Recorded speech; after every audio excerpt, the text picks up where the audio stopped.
A loud clap broke the reverent silence of the Sunday service at New Hope Baptist Church. The first was followed by a second, and then a third. The congregation froze, some not immediately realizing what was happening, mistaking the sounds for a malfunctioning audio system. But when Chantel Visconti collapsed into a pew and a bright red stain spread across her white Sunday dress, chaos reigned. Screams filled the sanctuary. People fell to the floor. Mothers covered their children with their bodies. Elderly parishioners froze in a daze. Pastor Oberon Kingsley, standing behind the pulpit, was directly across from the shooter, Liam Visconti, who was still clutching the gun in his outstretched hand. His face expressed a strange mixture of rage and relief, as if the long-awaited release had finally come. "Brother Liam," the pastor's voice sounded unexpectedly calm amidst the panic, "put the gun down, my son."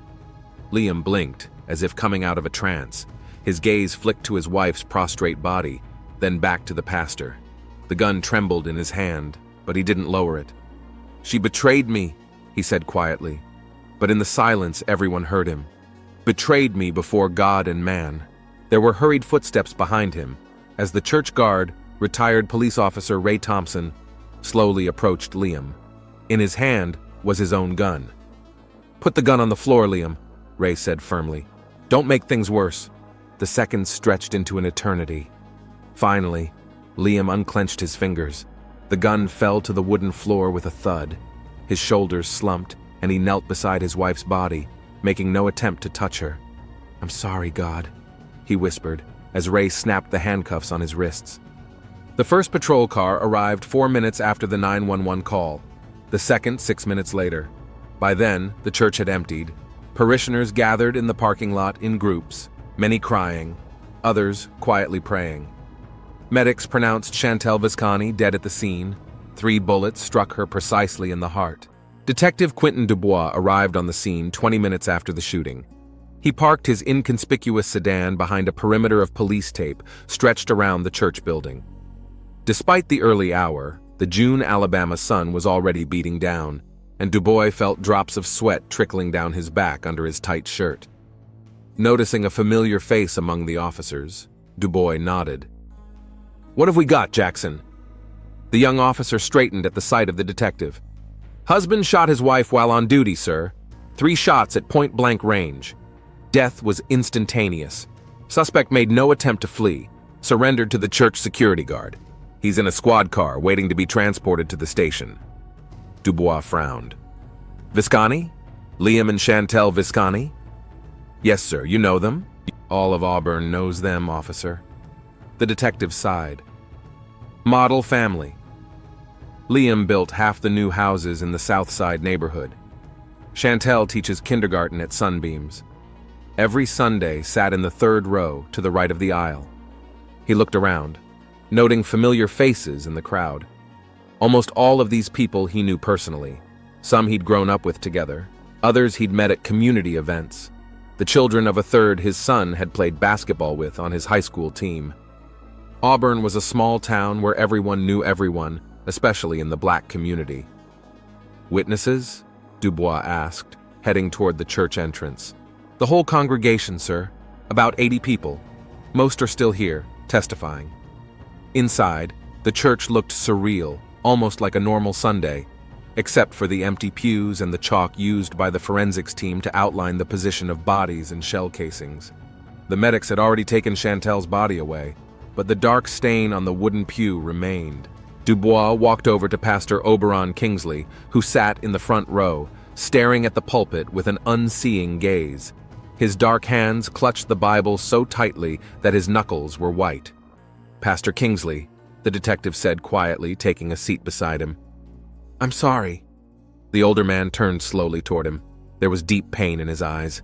"Quentin," the pastor's voice was hoarse, "I never thought blood would be shed in my church. The house of the Lord is supposed to be a refuge from the violence of this world." "I know, Pastor." Dubois pulled out a notebook. "Can you tell me what happened?" Kingsley took a deep breath, gathering his thoughts. "We finished the first hymn. I just started the sermon on forgiveness and redemption. Ironic, isn't it?" He grinned bitterly. Liam stood up suddenly. "This is unusual, but not so unusual as to cause alarm. I thought maybe he needed to get out. But then he drew his gun. It all happened so fast. 3 shots, one after the other. Chantel didn't even have time to turn around. Did he say anything before he fired? No, the pastor shook his head. But afterward, he said she betrayed him before God and men. I tried to talk to him until Ray arrived. Have you counseled the Visconti family before?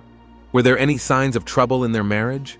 The pastor hesitated, clearly struggling with pastoral secrecy and the need to help the investigation. Liam had come to see me twice in the last month. He was worried that Chantel was distancing herself from him. Said she was always on the phone, coming home late from work. Classic signs of... He didn't finish the sentence. I advised him to spend more time with his wife, maybe organize a romantic weekend. I never thought he was capable of such violence. Dubois made a note in his notebook. Did Chantel come to you for advice too? No. She attended a women's prayer group on Tuesdays, but as far as I know, she never talked about marriage problems. The detective nodded and stood up. Thank you, Pastor. I may have more questions later.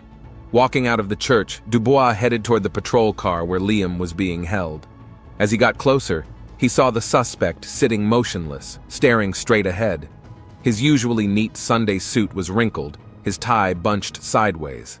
There were traces of blood on the sleeves of his dark jacket. Officer, I'll talk to the suspect, Dubois told the patrolman. Opening the back door, the detective sat down next to Liam. The two were silent for a while. Why, Liam? Dubois finally asked quietly. We've known each other for 15 years. You built me a porch 3 years ago. Your company sponsored my son's basketball team. What happened? Liam turned slowly toward the detective. His eyes were dry, but there was such pain in them that Dubois looked away. She was sleeping with another man, Quentin. Liam's voice sounded unnaturally calm. Over a year, right under my nose. Everyone knew, everyone but me. Who was he? Liam shook his head. What did it matter now? I'd destroyed my life anyway. And hers too. He went quiet. Phone. Check her phone. And mine. It's all there. Dubois nodded. We'll follow procedure, Liam. You'll need to make a formal statement at the station. You have the right to an attorney. I don't need a lawyer, Liam muttered. I did it. Everyone saw it. Now I just want it to be over. The detective got out of the car and signaled to the officer that the suspect could be transported to the station, then returned to the crime scene where the forensic technicians were already finishing their work. Did you find the weapon? He asked the team leader. Yeah, a Smith & Wesson .38 caliber revolver, registered to the suspect. 5 rounds in the drum, 3 fired. And the cell phone? Both spouses' cell phones were taken. They're in sealed evidence bags. Dubois nodded. I want their contents checked first, especially the messages from the last few months. By late afternoon that day, the detective was sitting at his desk at the precinct, reviewing the preliminary report from the technical division. Liam Visconti had been formally arrested on a charge of first-degree murder and was in a holding cell. He had waived counsel and fully pleaded guilty, detailing the events leading up to the tragedy. According to his testimony, on the morning of that day, he happened to see a text message arrive on his wife's cell phone while she was showering before church. The message was from a man recorded as DJ and contained unmistakable romantic overtones. Haunted by suspicion, Liam looked through previous messages and found evidence of an extended affair. He took his legally registered revolver, which he usually kept in the safe, and went to church with his wife like any other Sunday. During the service, overwhelmed with rage and humiliation, he made the fateful decision. Dubois sighed, leafing through the pages. A technical analysis of Chantel's phone confirmed Liam's version of events. There were indeed hundreds of messages, unequivocally indicating a romantic relationship with a man she referred to simply by his initials. The last message came 15 minutes before the service began. See you later. Love you more than he ever could. The detective leaned back in his chair, pondering the case. At first glance, it seemed clear, a classic crime of jealousy. But something was bugging him. Liam and Chantel Visconti were known in Auburn as a model couple. Both were active in the community, supported charitable initiatives, and never publicly displayed relationship problems. How could such a family hide such a deep rift? And who was this mysterious DJ? Dubois mentally went through Vicani's acquaintances whose initials could match. The list was unexpectedly long. His musings were interrupted by a young technician who knocked on the office door. "Detective Dubois? I have more information on the phones. Come in." Quentin nodded. "Anything new?" "We recovered deleted messages from the victim's cell phone. There's a name there. A few old messages are signed in full. Darius Jicken." Dubois froze. Darius Jicken Rayford, music teacher at the local school where Chantel taught preschoolers, charismatic, talented musician, member of the church choir. He even played at a charity event organized by Liam's company last year. "There's one more thing," the tech continued. "We found some photos on the suspect's cell phone. Looks like he's been following his wife for the last week. There are pictures of her entering the Magnolia Gardens apartment complex. That's where this Rayford guy lives." Dubois nodded slowly. The picture was becoming clearer, but it wasn't getting any easier. He knew everyone involved in this drama personally. Seen them at community events, said hello at the supermarket, discussed the local news. And now one of them is dead, another is in jail, and the entire community is shaken by the tragedy that played out right in front of their eyes. "Get me Rayford's address," the detective said. "I'll talk to him tomorrow morning." Alone, Dubois stared at the crime scene photos for a long time. He had to unravel the tangle of relationships that had led to the tragedy, and he realized that in the process, he would uncover uncomfortable truths about people he had known all his life. Small towns like Auburn often hid dark secrets behind respectable facades, and it was his job to uncover them, even if it hurt. Monday morning greeted Detective Dubois with a gloomy sky and an annoying headache. He had barely slept, going over the details of the tragedy at New Hope Church in his mind. The murder of Chantel Viscani had shaken Auburn, and the news had spread through the city like wildfire, spreading rumor and speculation. At 8 o'clock, Dubois was already behind the wheel, heading toward the Magnolia Gardens apartment complex. The modern 3-story buildings with balconies and manicured lawns were a stark contrast to the traditional 1-story houses that dominated Auburn's neighborhoods. It was here, in apartment 214, that Darius Jicken Rayford, the man whose initials were found on the murdered woman's cell phone, lived. Darius opened the door after the second ring. A tall, slender man with a neatly trimmed beard and eyes reddened from sleep deprivation looked haggard. "Detective Dubois," he said without surprise. "I've been expecting you." Quentin noticed that Rayford was already fully dressed, as if preparing for a meeting.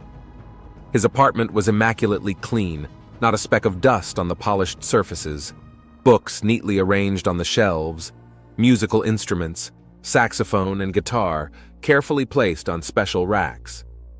"You know why I'm here," Dubois said. It wasn't a question. Darius nodded and gestured for the detective to come into the living room. "You want to talk about Chantel?" His voice trembled at the dead woman's name. "Can I offer you some coffee?" "No need," Dubois replied, taking a seat in the chair. "Tell me about your relationship with Mrs. Viscani." Rayford lowered his gaze to his hands, the musician's long fingers nervously intertwined. "We loved each other," he said simply.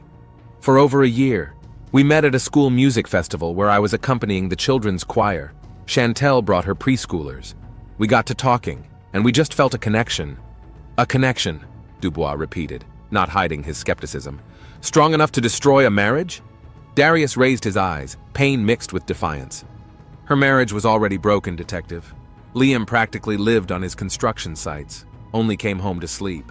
Hadn't noticed her for years, hadn't been interested in her feelings, her dreams." He was quiet. "I'm not proud of being the lover of a married woman, but I am proud of making her smile again." Dubois pulled out a notebook. "When was the last time you saw Chantel?" "Friday night. She came here after work. Darius stalled. "We were discussing the future. She was going to file for divorce, Detective. Planned to talk to a lawyer this week." "Did Liam know about your relationship?" "I don't think so. At least not until Sunday." Rayford ran a hand over his face. "God, if I'd known. I should have been more careful with the messages. It's my fault." "The fault lies with whoever pulled the trigger, Mr. Rayford," Dubois said dryly. "Where were you during Sunday service?" "At home, getting ready for class. I had a recital with the students Sunday night." "Can anyone confirm that?" Darius shook his head. "No, I was alone." The detective nodded, making a note. Did Chantel ever say she was afraid of her husband? Were there any incidents of domestic violence? No, never. Rayford looked genuinely surprised. Liam wasn't violent, just, indifferent, immersed in his work, his status in society. Chantel said she felt invisible around him. Why hadn't she left before? Darius sighed. The church, the community. You know how it is in small towns, especially in our community. Divorce is a stigma, and Chantel cared a lot about what people thought. After talking to Rayford, Dubois went to the Sunbeams Daycare Center where Chantel worked. The director, a full, middle-aged woman named Lucinda Taylor, received him in her office. Her eyes were red with tears. "This is just unthinkable, detective," she said, blotting the corners of her eyes with a handkerchief. "Chantel was the soul of our staff. The kids adored her. Parents trusted her. I still can't believe it." How long had she worked here? 8 years. She came straight out of college, a natural-born teacher. Have you noticed any changes in her behavior lately? Lucinda paused. She started to, glow. About a year ago. At first I thought it was because of the new techniques she was introducing into her teaching. Chantel was always enthusiastic, always looking for ways to make lessons more interesting. But then, the headmistress faltered. Then, I noticed her texting someone during breaks, smiling while looking at her phone. Sometimes she stays late after work, even though she used to always rush home to make dinner for Liam. Lucinda sighed. I didn't want to pry into her personal life. Maybe you should have. Did she ever mention Darius Rayford? The music teacher? Sure. They worked together on the spring concert last year. Chantel had been very complimentary of his approach to the kids. The principal frowned. Do you think? Dubois left the question unanswered. What about the problems with Liam? Did she ever complain about her husband? Never directly, but there were hints. Once I asked her why Liam didn't come to the Christmas party, and she said something like, his company is his real wife. Said it with such bitterness. Lucinda shook her head. You know, detective, no matter how successful Liam's business was, he built it at the cost of his family. The next point of inquiry was the construction company, Visconti Construction. The office was located in a small 2-story building on the edge of Auburn's business district. The general manager, Marcus Tyrell, met Dubois with the wariness of a man who realizes the future of the business hangs in the balance. All projects are on hold, he reported, ushering the detective into Liam's office. Clients are calling, contractors are worried about paychecks. It's a disaster. Liam Visconti's office looked ascetic. Minimal furniture, no personal photos, just awards and certificates on the walls. The desk was littered with folders of drawings and estimates. Liam spent more time here than he did at home, Marcus said, following the detective's gaze. Often stayed late at night, came in on weekends. How long have you two been working together? Since the company was founded almost 15 years. We started with small renovations and now we build entire apartment complexes. How would you describe his character? Marcus thought for a moment. A perfectionist, a workaholic, never delegated important decisions. Everything had to go through him. He was quiet for a moment, but fair, always looked after his employees, paid above market rates. What about the company's financial situation? Up until last year, fine. Then we started having problems with a major project in Montgomery. Delays, budget overruns, conflicts with subcontractors. Liam put up a lot of personal funds to save the day. Marcus lowered his voice. Between you and me, detective, the company had been teetering on the brink for the last few months. Liam had even mortgaged his house to cover cash flow gaps. Did Chantel know about this? I doubt it. Liam didn't like to bring work problems home. Pride, you know?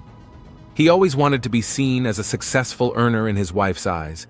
This information added a new dimension to the tragedy. Dubois was beginning to see a picture of a marriage crumbling under the pressure of financial problems, emotional alienation, and infidelity. After visiting the company, the detective made his way to Chantel's mother, Odette Brooks, who lived in a small, well-kept house in the older part of Auburn. The elderly woman met him on the porch as if she had been expecting him. Come in, detective, she said quietly. I've made tea.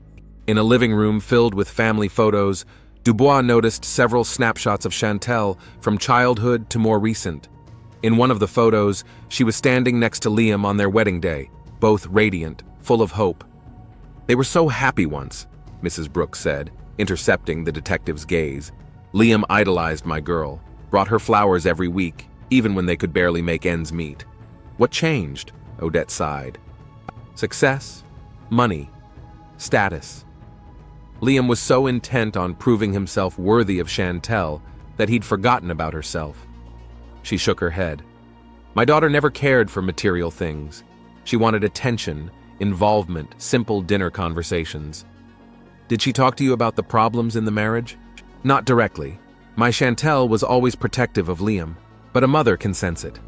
I've seen the light go out in her eyes, and then, about a year ago, it reappeared."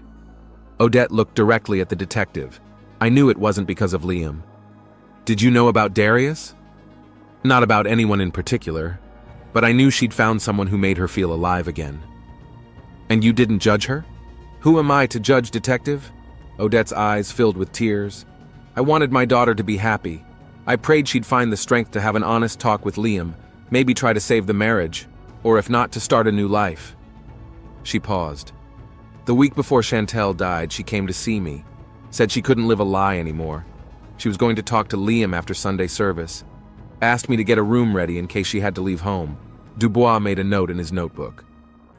"Did Chantel ever mention that she was afraid of her husband's reaction?" "No. She said Liam would be crushed, maybe angry, but she never thought he was capable of violence." Odette was quiet. "That's what I can't figure out, detective. How could a man I've known for 15 years, who helped me fix my roof and drove me to the hospital when I broke my ankle, shoot my daughter in cold blood, in church, in front of God and the entire congregation?" Dubois had no answer. Back at the station, the detective found that news of the murder at New Hope Church had already hit the regional media. Journalists were besieging the police building, demanding comment, but Dubois' attention was drawn to a group of people with homemade placards standing in front of the entrance. "Justice for Liam," one of the signs read. "Traitors must be punished," another declared. "What's going on?" Dubois asked, turning to the officer on duty. "They've been here since lunchtime," he replied. "They say they understand Visconti's motives. They think he can't be judged too harshly." On the other side of the street stood a second group, with placards denouncing violence and demanding maximum punishment for the murderer. "The city is divided," Dubois sighed. In his office, the detective found a new report from the technical department. Forensics had recovered deleted files from Chantel's phone, including a folder of photos of Visconti construction documents. Dubois scrutinized the images. They were contracts, bank statements, letters from disgruntled customers. One document in particular caught his eye: correspondence with the Montgomery City Council, referring to possible building code violations and the use of substandard materials on a major project. "Why was Chantel keeping this?" muttered the detective. The answer came in the form of a text file created 2 weeks before the tragedy. In it, Chantel documented her suspicions about her husband's business ethics based on overheard conversations and found documents. She suspected that Liam had used illegal methods to save the company from bankruptcy. At the end of the file was a chilling phrase: "If anything happens to me, all information about Liam's machinations must be turned over to the prosecutor's office. I'm afraid he's beginning to suspect something." Dubois leaned back in his chair, comprehending the new information. The story was becoming much more complicated than it had first seemed. Perhaps Liam's motive was not only jealousy, but also fear of exposure? Or was Chantel going to use this information as leverage in the divorce? The detective's musings were interrupted by a phone call. The secretary of the district attorney called. She said that Chantel Visconti, 3 days before her death, had made an appointment for a consultation with a family lawyer. The meeting was scheduled for Monday, the day after the tragedy. Now Dubois was certain Chantel was indeed planning to leave her husband, and it seemed she not only had proof of his treason against the community that respected him so much, she had bigger trump cards: information about questionable business practices that could destroy not only his reputation, but his freedom. The Lee County Courthouse was housed in a stately red brick building in downtown Auburn. On the opening day of Liam Visconti's trial, the square in front of the courthouse was filled with people journalists, gawkers, activists with placards. Detective Dubois watched from the window of District Attorney Elijah Freeman's office. "I've never seen such excitement about a local case," said Freeman, a tall man with graying hair on his temples. "All of Alabama seems to be watching the trial." "It's not just a murder," Dubois replied. "It's a story of betrayal, double standards, and shattered illusions. People see this tragedy as a reflection of their own fears and hopes." In the 2 weeks since the murder, the detective's investigation has uncovered many details that turn a seemingly simple crime of jealousy into a complex puzzle of human relationships. The financial records of Visconti Construction confirmed Chantel's suspicions. Liam was indeed teetering on the brink of bankruptcy and using questionable methods to save the business. A project in Montgomery that was supposed to be the pinnacle of his career had turned into a financial pit. Subcontractors were not getting paid. Clients complained about delays and quality of work, and inspections found building code violations. "Are we going to put that evidence in the case?"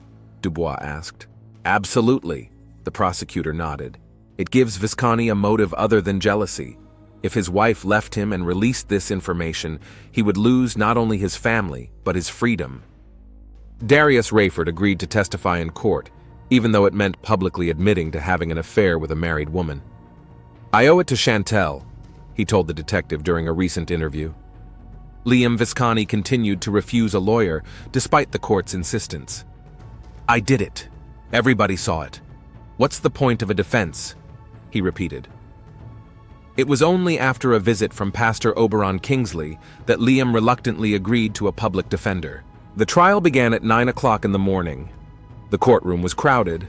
On the pews sat members of the congregation of New Hope Church, Chantel's colleagues from the kindergarten, employees of Liam's construction company, journalists, and just curious citizens. In the front row sat Odette Brooks, Chantel's mother, clutching a photograph of her daughter. Liam was led into the hall in handcuffs and an orange prison robe. 2 weeks of confinement had taken its toll on his appearance. He had lost a considerable amount of weight, and his face was stubbled. But he kept a straight face, meeting the stares of those present with dignity. Judge Wilford Jackson, an elderly African-American with a reputation for strict but fairness, opened the hearing. After formalities, Prosecutor Freeman made his opening statement, outlining the picture of a premeditated murder committed out of a mixture of jealousy, pride, and fear of exposure. The defense, represented by young attorney Trevor Johnson, drew a line about temporary mental confusion caused by the shock of discovering the affair. The first witness for the prosecution was Pastor Oberon Kingsley. He detailed the events of that fateful Sunday, emphasizing the coolness with which Liam fired the 3 shots. "This was not an impulsive act," the pastor testified. "There was determination in his movements, in his eyes. He came to the church with a loaded gun, knowing what he was going to do." Darius Rayford spoke next. As he took the witness stand, whispers rippled through the hall. Many in the audience were learning about his role in the story for the first time. "We didn't plan to fall in love," Darius said without looking at Liam. "It just happened. Chantel had been unhappy in her marriage for a long time, long before we met. She felt invisible, unwanted." "Mr. Rayford," the prosecutor turned to him, "was Chantel aware of her husband's financial problems? About possible violations of the law in his business?" "Yes," Darius nodded. "About a month before his death, she accidentally discovered the documents. She was shocked. She'd always thought Liam was an honest man. Was she planning to use that information against her husband?" "No," Darius shook his head. "She wanted a fair divorce. She was going to ask Liam to turn himself in voluntarily, hoping that a clean confession would soften his sentence. But if he'd refused..." Rayford stammered.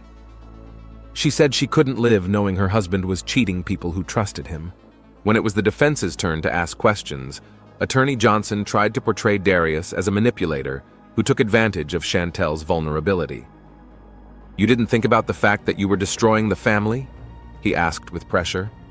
"Every day," Darius replied. "But the Visconti family was destroyed long before me. I was just showing Chantel that she deserved to be loved." In the days that followed, Chantel's colleagues testified in court, describing her as a dedicated educator and a loving person. Liam's co-workers, describing his obsession with work and perfectionism, and Auburn residents who had known the Visconti family for years. Odette Brooks told the court about the last conversation she had with her daughter. She said to me, "Mom, I want to be honest before God and people. No more lies." She planned to talk to Liam after the service. Her voice shook. She didn't have time. On the fourth day of the trial, the defense called in a psychiatrist to evaluate Liam's mental state. Dr. William Stanton described a state of acute stress and temporary dissociation caused by the shock of discovering the affair. At the time of the crime, Mr. Visconti was in a state of extreme emotional arousal that significantly impaired his ability to control his actions, the psychiatrist concluded. The final witness was Liam Visconti himself. As he took his seat on the witness stand, there was complete silence in the room. "Mr. Visconti," his lawyer began, "tell the court in your own words what happened that Sunday." Liam took a deep breath. His voice sounded steady, but his hands, folded in his lap, trembled slightly. "I woke up early, as usual. Chantel was still asleep. Her phone rang on the nightstand. A message. I wasn't going to read it, just wanted to mute it so I wouldn't wake her." He paused. The message was from DJ. It read, "Good morning, love. Can't wait to see you after church. Counting the minutes. Love you more than he ever could." Liam described how he'd read the previous messages, finding evidence of an extended affair. It was like the ground had gone out from under his feet. 15 years of marriage. 15 years of me working day and night to provide her with the life she deserved. His voice got harder. And she'd been laughing at me behind my back the whole time, along with him, along with everyone who knew. What did you do then? I went to my office, took the revolver out of the safe, loaded it. Liam spoke mechanically, as if describing someone else's actions. Then he went back to the bedroom. Chantel was already up, taking a shower. I waited. I wanted to, but, I couldn't. We went to church as usual. She talked about the weather, her plans for the week. She smiled, like nothing was going on. What were you thinking about during the service? I don't remember most of the service. I just remember when the pastor started talking about forgiveness, about being honest with God, and something, broke inside of me. I thought of her sitting next to me in church, pretending to be a faithful wife, while her lover is probably somewhere here in the audience. About how they planned to meet after the service. Do you remember the shots being fired? Vaguely, like it wasn't me, like I was watching from the sidelines. D.A. Freeman was ruthless in his cross-examination. Mr. Visconti, is it true that you were afraid not only of losing your wife, but also your reputation? That Chantel knew about your financial shenanigans? Liam didn't deny it. Yeah, she found the documents. We had a fight about it the week before. That day, she threatened to tell everyone if I didn't come clean. So what bothered you more that morning? Her cheating or the threat of exposure? Both, Liam answered quietly. I felt like my whole life was falling apart. Everything I'd worked for, everything I believed in. On the fifth day of the trial, both sides presented closing arguments. The jury had to decide whether Liam Visconti was guilty of first-degree murder or whether his actions could be characterized as murder by passion. The jury deliberated for only 3 hours. The verdict, guilty of second-degree murder, premeditated murder committed while under the influence. A week later, Judge Jackson handed down a sentence of 20 years in prison with the possibility of parole after 12 years. In addition, a separate investigation was launched into financial irregularities at Visconti Construction. As Liam was being led out of the courtroom, he stopped briefly next to Odette Brooks. "I'm sorry," he whispered. "I loved her, even when I hated her." Chantel's mother didn't respond, only clutched her daughter's photograph tighter. A month later, Detective Dubois stood at the Auburn Cemetery in front of Chantel's grave. Fresh flowers lay nearby, white lilies, her favorite. The detective knew Darius Rayford came here every Sunday, at the time when the service at New Hope Church used to be held. The tragedy deeply shook the Auburn community. New Hope Church was temporarily closed. Parishioners could not bring themselves to return to the place where the murder took place. Pastor Oberon Kingsley held services in a rented space at the community center, preaching on forgiveness and healing. Sunbeam's nursery school organized the Chantel Visconti Memorial Scholarship Fund for children from low-income families. Darius Rayford resigned from his position as a high school music teacher, too many whispers and leering looks, and moved to Atlanta, where he accepted a position in the orchestra. Visconti Construction was sold to a competitor for debt. Most of the employees kept their jobs, but the name changed. No one wanted the associations of a high-profile case. Auburn was slowly returning to normal, but something subtly changed. People began to look more closely at their neighbors, wondering what was behind the immaculate house facades and smiling faces. Dubois often reflected on the Visconti case, analyzing the chain of events that led to the tragedy. If Liam had worked less and spent more time with his wife, if Chantel had been honest with her husband about her feelings in the beginning, if Darius had resisted temptation, if one of his friends or family had intervened sooner. So many ifs, and they all led back to one Sunday morning when 3 gunshots changed the lives of so many people forever. On the last day of his investigation, the detective found among Chantel's belongings a diary, a simple notebook in a blue cover. He did not include it in the case file, considering it too personal a document. Instead, he handed it to Odette Brooks, who allowed him to read the last entries. "I can no longer live a lie," Chantel wrote a week before her death. "Not to Liam, not to myself, not to God. For 15 years I have tried to be the perfect wife to a man who sees me only as a trophy, proof of his success. 15 years of suppressing my desires, my dreams, accepting the role of a stage set in his life. When I met Darius, I felt real for the first time.